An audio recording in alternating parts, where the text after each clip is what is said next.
બનાસકાંઠા જિલ્લામાં ભાદરવી પૂનમનો મહામેળો સોળે કળાએ જામ્યો। અંબાજીમાં ભક્તિ અને શ્રદ્ધાનું ઘોડાપુર। દૂર દૂરથી પદયાત્રા કરીને આવતા લાખો માઈ ભક્તોએ વહીવટી તંત્રની વ્યવસ્થાઓને વખાણી। વિશ્વ પ્રસિદ્ધ યાત્રાધામ અંબાજીમાં ભાદરવી પૂનમના મહામેળા પ્રસંગે ભક્તિ, શક્તિ, તપ અને શ્રદ્ધાના જાણે ઘોડાપુર ઉમટ્યા છે। ભાદરવી પૂનમનો મહામેળો હવે સોળે કળાએ જામ્યો છે।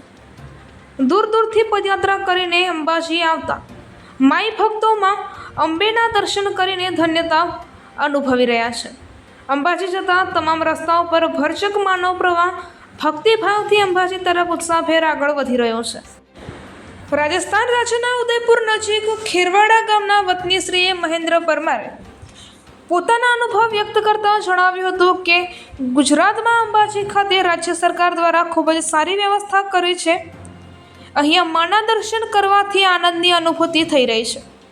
હું આપ સૌને અહીં માના દર્શન માટે આવો, અહીં આવી જશો કે ચારે તરફ રસ્તાથી લઈને તમામ પ્રકારની સુવિધાઓ રાજ્ય સરકાર અને વહીવટીતંત્ર દ્વારા ખૂબ જ સારી રીતે કરવામાં આવી છે, જે બદલ હું ધન્યવાદ વ્યક્ત કરું છું।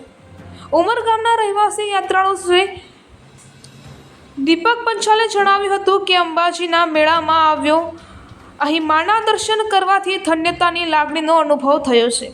મને માના ધામે ધજા ચડાવવાનો લાહવો મળ્યો છે। ખરેખર રાજ્ય સરકારે આટલી સારી વ્યવસ્થા કરી છે કે અહીં અમને જરાય તકલીફ પડી નથી। સાબરકાંઠા જિલ્લાના વિજયનગર તાલુકાના રાજપુર ગામના યાત્રાળુ શ્રી પટેલ આશીષે જણાવ્યું હતું કે મા અંબેના દર્શન કરવાથી ધન્યતા અને પાવનતાનો અનુભવ થયો છે। અહીંની વ્યવસ્થા બહુ જ સારી છે, એ બદલ હું ગુજરાત સરકારને ધન્યવાદ આપું છું।